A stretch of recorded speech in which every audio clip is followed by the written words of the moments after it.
복지장관 영속 낙마. 윤석열 대통령 부정평가가 과반이다. 이렇게 저희가 제목을 잡아봤습니다. 이 논란의 보건복지부 장관 후보자, 이 김승희 후보자가 어제 지명 40일 만에 결국 자진 사퇴 의사를 밝혔습니다. 이로써 수장 공백 2달이 다 돼가는 복지부는 초유의 연이은 이 장관 후보자의 자진 사퇴를 맞았는데요. 이 같은 인사 문제 때문일까요? 윤 대통령의 국정 수행에 대한 부정평가가 처음으로 50%를 넘었습니다. 김승희 후보자의 하차 결정 30여 분 뒤 박순애 교육부 장관, 김승겸 합창의장 후보자의 이 임명에 대한 여야의 입장부터 갈리는 입장부터 한번 들어보고 이야기 나누도록 하겠습니다. 저는 다행스럽다. 잘한 결정이다. 이렇게 보고 있습니다. 그리고 합참의장 안보의 핵심 중추이고 공백 상태를 계속해서 유지하는 것 자체가 국가 안보에 문제가 발생하는 거기 때문에 모든 국민이 다 수용을 할 것이다. 그렇게 보고 있습니다. 명백한 국회 무시이자 국민 무시입니다. 박순애를 살리기 위해서 김승희를 날리는 사전 기획 속에서 오늘 강행된 거 아니냐. 우리는 여기 대해서 강력히 항의하고. 네, 사상 최초 복지부 장관의 연속 낙마 정말 문제입니다. 이런 경우가 있었는지 저도 기억이 잘 안 나는데 불과 30여 분 뒤에는 박순애 장관을 임명했습니다. 이렇게 되니까 야당에서는 이거 기회가 아니냐 이렇게 얘기가 나오고 있습니다. 박정화 의원님, 네. 어제 이제 선서하시고 이제 네, 국회의원 어제 등원 이제 시작하셨는데 네. 이런 이 야당의 지적에 대해서는 어떻게 생각하십니까? 김승희 장관의 후보자의 낙마에 기대서 이 박 장관의 임명을 강행했다. 일단은 뭐 본격적인 말씀드리기 전에 전제할 게 우선 있어요. 그러니까 임기 초고 굉장히 그 대통령의 리더십에 대해서 관리를 잘해야 되는 상황인데 인사에 대해서는 아쉬운 점이 굉장히 많습니다. 좀 더 면밀히 좀 검토를 하고 정말 적합한 분들이 어떤 분들이 좀 챙겨서 국민들한테 내보였어야 된다는 아쉬움, 그리고 네. 이에 대해서 후속 조치가 뭐 국민의 기대만큼 못됐다는 전제를 좀 하되, 다만 문제는 그러면 지금까지 이제 42일 동안 후보자를 내세웠는데 국회가 공전이 돼 있었잖아요. 국회가 공전돼서 언제까지 마냥 기다려야 되느냐라는 네. 문제가 하나 있고, 그렇죠. 두 번째, 어제 저녁에 뉴스 보니까 이미 뭐 대학 등록금 문제 관련해서도 좀 설왕설래가 있기 시작하고 이미 여름방학 지나서 이제 2학기 준비를 해야 되잖아요. 네. 교육부 장관 언제까지 비워둘 건가? 그다음에 합참의장 언제까지 비워둘 건가? 뭐 이런 점에 대해서도 좀 고민을 해야 된다고 생각합니다. 지금 국회가 원구성 인제 시작이 돼서 인사청문회를 하고 이러면 또 한 달이 지나가거든요. 저는 그래서 민주당에서 얘기하는 것처럼 무슨 기획이다라고 하는 거는 설령 전제 말씀드렸던 것처럼 인사 부분에 대해서는 아쉬운 점이 있지만 네. 이렇게 기획이다라고 몰아가는 거는 좀 과한 평가다. 불가피한 측면에 대해서는 이해해 줄 필요도 있다라고 생각을 합니다. 네.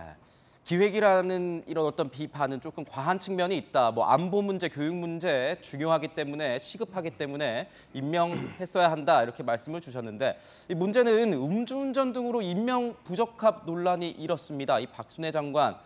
그런데 검증대에도 오르지 않고 임명됐다는 것. 이거는 문제가 아니냐 이렇게 얘기가 나오고 있습니다. 전재수 의원님. 네. 그래서 뒷말이 무성한 것 아니겠습니까? 인사청문회 한 번 못하고 이렇게 중요한 자리에 사람을 임명한다. 어떻게 그렇습니다. 보십니까? 지금 이제 뭐 국회 상황을 이제 집권 여당에서는 이제 국회 상황을 들어서 이제 인사청문회 없이 임명을 하고 있는데 사실은 문제가 많죠. 특히 이제 박순애 교육부 장관 내정자, 지금은 이제 임명이 됐으니까 교육부 장관인데 이분은 이제 논문 한 편의 논문을 가지고 여기저기 돌려서 싣는다든지 또 이게 음주운전 관련해 가지고 시중에 소주 3병을 원샷 해야지 나올 수 있는 음주 수치인데 그것을 정식 재판 청구를 해가지고 정관 예우의 혜택을 받은 거 아니냐 여러 가지 논란이 있는데 선고유예를 받았죠. 그렇습니다. 네. 선고유예를 받았습니다.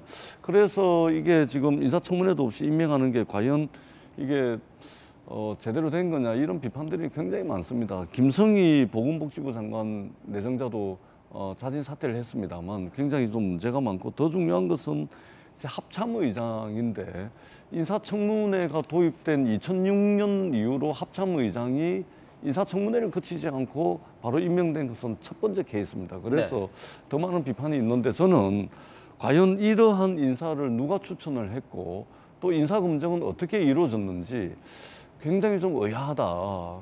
그리고 인사가 이제 만사라고 이야기를 하는데 윤석열 정부의 인사가 앞으로도 계속될 겁니다. 인사 추천, 인사 검증이 어떤 시스템에 의해서 지금 제대로 굴러가고 있는지 한 번쯤은 점검을 해야 될 필요가 있겠다 이런 생각을 합니다. 인사 시스템을 지금쯤 한 번은 좀 이렇게 들여다봐야 되는 것 아니냐, 들여다봐야 되는 것 아니냐 이렇게 말씀을 주셨는데 이게 보면은 이제 남성 편중 인사 이 비판이 나오면서 이것을 넘어보려고 부랴부랴 여성 인사 둘을 내정했 것 아니냐 뭐 이런 얘기가 나왔었습니다. 그런데 그 중에 한 명은 사퇴, 한 명은 또 논란 속에 임명 강행. 김광선 변호사님. 네. 이게 약간 반전 카드로 쓰려고 했던 것 같은데 어떤 남성 편중에 대한 논란으로. 근데 어떻게 보면 또 뼈아픈 실책이 된 것 같습니다. 결과적으로는요. 그런 것 같아요. 이제 남성 편향적인 인사라는 비판을 많이 받아왔잖아요. 그런데 사실 또 보건복지부 장관 그리고 이제 교육부 장관에 대해서 이제 여성 2명을 어떻게 보면 발탁을 하면서 그런 부분에 있어서 굉장히 문제의식을 느끼고 있구나 이제 그런 생각을 했었는데 모르겠어요. 아마 너무 이렇게 남성 편에 대한 비판을 받다 보니까 여성 장관 후보자 2명을 지명을 하고 그 과정에서 여성이냐 아니냐에 너무 중점을 두다 보니까 과거에 대한 그런 전력 이런 검증을 좀 잘못하지 않았냐 그런 생각이 들어요. 그리고 저는 이제 검증 실패 맞다. 그리고 이 부분에 대해서 사실 현 정부에서 또 대통령이 사과를 하는 건 맞다고 봐요. 그런데 사실 지금 윤석열 대통령이 취임한 지 얼마 안 됐잖아요. 네. 근데 지금 하는 정책이랄지 인사 분야랄지 외교 분야랄지 여러 분야가 있지만 가장 우려되는 부분은 저는 인사라고 봐요. 인사가 제일 문제다. 왜냐하면 물론 전문성이 있는 인사를 발탁을 해서 국정을 운영하는 건 굉장히 중요하겠죠. 그런데 지금 인사의 어떤 과정을 보면 너무 엘리트 편향주의자라는 거예요. 네. 그러면 엘리트 너무 편향적이고 전문성을 가지고 있으면 나머지는 아무렇게 해도 괜찮냐? 그건 아니거든요. 그래서 그런 부분을 좀 지적할 수 있고 그다음에 또 하나가 너무 사적으로 아는 지인들에 대한 등용이라고 저는 그렇게 봐요. 그런데 사실 이런 어떤 인사에 있어서 테두리에 갇혀 있다 보면 국민 통합이랄지 아니면 굉장히 오픈마인드가 될 수가 없어요. 그러다 보면 국민의 눈높이, 국민의 여론과 멀어지는 정치를 할 수밖에 없거든요. 그래서 그 부분을 저는 좀 뼈아프게 새겨야 한다 이렇게 생각을 해요. 그래서 이제 더군다나 대통령이 너무나 엘리트주의 아니면 뭐 사적 지인들 등용을 하게 되면 사실 참모들이 바른 말을 못 해요. 근데 그러다 보면 그런 것들이 더 심화될 수 있다. 네. 아마 국민의힘 내부에서도 마찬가지고요. 이제 불만의 목소리도 저는 나오고 있다고 듣고 있거든요. 이제 그런 부분을 현 정부 또 윤석열 대통령이 좀 유념을 해야 한다 이렇게 봅니다. 네, 지금 말씀 주신 거는 뭐 엘리트주의, 뭐 인사 문제에서 그리고 능력 위주 프레임에 좀 갇히면서 이 후보자들의 어떤 도덕성이나 흠결, 과거 이력 같은 걸 좀 제대로 검증 못한 것이 아니냐. 그리고 측근을 너무 쓰면서 이 구조적으로 좀 문제가 생기고 다니냐. 이렇게 말씀을 주셨습니다.